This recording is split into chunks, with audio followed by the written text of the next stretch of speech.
Welcome back to the Midlife Crisis. So, public service announcement for this man-woman thing that we go through. I had a female friend some time ago, a good female friend of mine, and she told me something once that is probably some of the truest information that I've ever received and has never left me. And the more I think about it, the more true it becomes. But she says that for some reason, loved ones will strike out at the person that's closest to them, which oftentimes ends up being the person that you're in a relationship with. And for the life of me, it's true. I can't fight against it. I've seen several examples of it. I've lived through plenty of them. But I just don't understand why that has to happen. To me, I like for my house to be my castle. What is this idiot doing in front of me? Cheese and crackers. I like for my house to be my castle. I like to, when I'm dealing with the world, when I'm fighting everybody else out in the street and dealing with, supervisors and customers and whatever that I have to deal with outside. When I come home, that's my peace. That's when I just want to chill. That's when I feel safest. That's when I just want to relax. And I try to include people that contribute to that type of an environment. I get along with my kids. It sounds odd to say as a parent, but I guess some parents out there really don't get along with their kids, so I'll say that. Get along with my kids, love my kids to death, love, laughing and joking and palling around with them. But when I date people specifically for that reason. I want you to be included in that home, peaceful environment. I don't want to have my guards up fighting you. I want to have my guards up fighting everybody else. I want us, to be that safe haven for each other. I want us to be able to relax in each other and just, kick our shoes off. I'm like, oh my God, today was a day, and know that we're 100% safe. I'm going to speak now purely from the position of a man. I know men probably do this, but I'm only going to speak from the position of a man. I don't understand why women lash out at the dudes that you're with. Why? You had a bad day at work, you frustrated about life, you need some help in a situation and you don't know how to ask for it, or you don't think you're going to get it, or you, for whatever reason, think your man should be psychic and automatically know what it is that you need in a particular moment. We're not. We never have been. That's Professor X. He exists in a comic book called X-Men. That's not all men, that's X-Men. But, you expect that your significant other is just automatically going to know everything that you need, and then when they don't, you get upset and you lash out at them. And it's not them that did anything. Hell, they could have washed the dishes and, took the kids out for some ice cream or something like that. They could have had a wonderful day. And you just want that person that you need to lash out with. You come home and you kick the dog. Why? Why does that happen? Because here's how it breaks down, women. Just in case y'all don't know, I'm going to give you a little bit of a public service announcement. We as men are sitting at home chilling. We've paid bills. We've cleaned up. We've cooked, even if you got a good one. And that's it. Now we're in chill mode. We've done everything that we needed to do. We've taken care of everything that we needed to take care of. Now we're chilling. And then y'all come home and you find something wrong. Because you can't just be forward and be like, I had a rough day and I want to take it out on you. You have to find something that we've done. So you say, damn, why are you always tying your shoes like that? Why are you always exhaling after you inhale? It'll be something stupid. I can say that now because there's no one else here. It'll be something stupid. So men immediately are like, huh? What? Because men operate off of logic. Women operate off of emotion. So as a man, we're sitting there thinking to ourselves, what are you talking about? Sorry, trying to readjust. As a man, we're thinking to ourselves, what are you talking about? I have to exhale after I inhale. I have to tie my shoes up. I have laces. That's what they're for. But why you got to tie them like that? Why you got to breathe like that?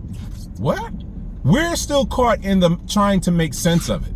And then, for whatever reason, I'm assuming because you realize that you can't necessarily make sense out of the nonsense that you just spewed out of your mouth, then it becomes a personal dig. Well, you're stupid, or you're this, or you're that. Where a man feels attacked. Oh shit, you attacking? All right, we doing that? Let's go. I'm gonna throw a punch back. I'm stupid. Well, you're stupid. And then it starts this whole pointless argument that didn't have to happen. And why? Why is this argument started? Because you had a bad day and you needed an outlet, and you chose to let that outlet be your significant other. Okay? Understand, ladies, this happens way more often than you all may want to take credit for. And what ends up happening is what you hear all relationships start to complain about eventually. Oh my God, he's so distant. Oh my God, he doesn't talk to me. Oh my God, it's like he's not even listening. You want to know why? It's because he feels like he can't talk to you. You want to know why? It's probably because he's asked you to stop lashing out at him for dumb shit. Stop picking fights with him about dumb shit. Stop coming home and nagging and being so negative.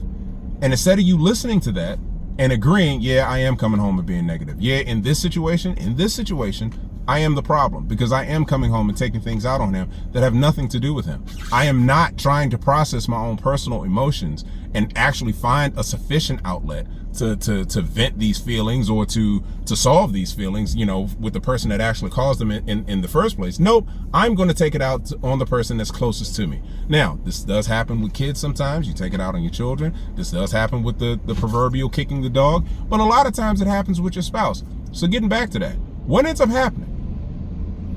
You do this with your spouse enough to the point where he just starts to tune you out. He doesn't want to listen anymore. He's not going to ask you how your day is because he doesn't feel safe. He feels like if he asks you how your day is, then what you're going to eventually do is turn it somehow so that it's his fault. That you're going to find something that he did, even if he did do something wrong. But, you know, oh, I forgot to rinse the dishes off, or I forgot to, you know, to order you something even though you said you weren't hungry. That type of shit. You know, and then it becomes this big thing. So you know what? He starts trying to avoid interacting with you. He starts to distance himself. When you come home, he doesn't want to hear about your day anymore. He wants to finish his PlayStation game. He wants to go out with his boys and have fun that way. He wants to do anything where he's not dealing with you. He wants to watch the game and totally zone out when he does it. He doesn't want to hear from you or anything like that. So what ends up happening? Most of the time, you do the same. You counterattack with what you do. If he's going to hang out with his boys, you hang out with your girls. If he's going to zone out and watch the game, you're going to zone out and watch Real Housewives. If he's going to be playing PlayStation, you're going to go upstairs and read a book. And what ends up happening is that silence that used to be awkward, that feeling that used to be unfavorable between the two of you, all of a sudden you start getting used to it. All of a sudden, it starts to become normal to you. All of a sudden, it starts to become something that's expected. You're no longer looking for the conversation when you get home from work. You're no longer expecting him to ask you how your day was. You actually anticipate him not asking you. And then that's what you start to tell your girls. And that's what he starts to tell his boys. Or the girl at work. Or you start to tell a dude at work. What do I mean? Well, he wants to talk to you, but he feels like he can't talk to you. So all of this stuff is just bubbling and building up inside of him until he can eventually talk to someone. And that someone might end up being his friends. Like I said, in a best case scenario, it's his friends. But in the worst case scenario, it is a friend who just so happens to have the same equipment that you have. And he starts to vent because he's looking for information. Why do women do this? Why does she treat me like that? Why would she say this? Because he's really trying to find a better way to interact with you. But what's that other chick thinking? Oh, this nigga ain't happy at home. Oh, well, let me dig in and get a little bit more information just to see what's going on. Oh, he's not happy. Oh, she don't cook. Oh, she ain't did his laundry in so long. Oh, they ain't fucking. Because yes, ladies, that happens.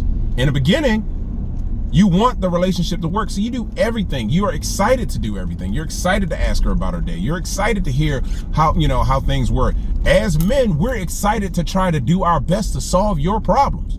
That's what we want to do. We want you to be happy. And actually, ladies, in the beginning, you all like that shit. You like us solving your problems. Oh my God, he helped me out with so much. It's one of the endearing qualities that allows you to get with us. But as you get into the relationship a little deeper and you start to figure out, yeah, he's going to solve my problems, but I kind of know I'm the source of at least some of this, you don't hear that. You know that he's going to give you some straight up information that you need to do, but you don't want to hear it because you don't want to do it. All you want to do is actually just vent. And because he's not the person that you can just vent to, it starts to frustrate you. So you stop talking to him. And it starts to become annoying that he always wants to solve your problems, when in the beginning, it was a great thing. Right? So, like I said, the other chick, she's hearing that. Oh, she don't want to talk to this dude? This dude is always trying to solve her problems. This dude is trying to do all this stuff for her and she ain't appreciative of it? I bet you I know who is. And what happens as that dude? Yeah, in the beginning, she was just a friend. In the beginning, all you were trying to do was just get some information. All you were trying to do was actually make your relationship better with the girl at home. But in one of those situations where you're trying to make it better, you eventually end up going out to lunch with the chick. Because you can't talk about everything at work. You need more time. And she's giving you just enough information to make you tempted enough to go out with her. And it's lunch. It's harmless. You go to lunch with people all the time. Nobody's worried about that, right? But then what happens? During that lunch, y'all start to flirting for some reason. She starts to make little comments. Well, I don't know why she would do that, because I would never do X, Y, and Z. Starts to drop little seeds. Starts to drop little fish hooks. Starts to just see what's out there. Let me just test the waters and just see how far this is going to go. How frustrated is he? How tight and secure is this relationship? And because the man is so fucking frustrated because he can't have that relationship that he started off with you, now he's starting to look for those things in other people. She listens to me. That's looking for it in other people. My girl don't listen to me no more. This person does. Now she's got a leg up over you. My girl don't dress up for me no more because all she doing is getting in house clothes and getting comfortable when she get home. Taking her bra off as soon as she hit the door. It was like, ugh, flopping down on everything. This girl still looks like she's put together because you only see her at work, but we don't realize that. We just think she's put together. My girl don't even keep herself together no more. You know, this one wants me to solve her problems. I get to exercise this. Like, ladies, understand this. That is a part of being a man. And however annoying you may feel that it is, we all need to do that.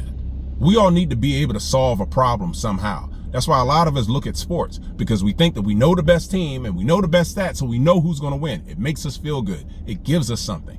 Some of us put things together with our hands. So you come home and it's a shelf built or something's repaired or something like that. We need that. Some of us, like myself, are psychological. So we want to fix a problem if you have it. We want to find the most efficient way to get from point A to point B, and we want to give that to you because it does something for us. So the more that you're saying it annoys you and you don't want your man to do it, guess what? Your man's going to find a way to do it somewhere. And that's not a knock on men. That's not a knock on people. We all need to understand that the things that we go through, it's like water. As essential as water is for life, if you get thirsty enough, you're going to go find some water and you're going to drink from whatever source that you can find it at. Doesn't matter if it's the best source or the worst source. If you're thirsty enough, you're going to go get it.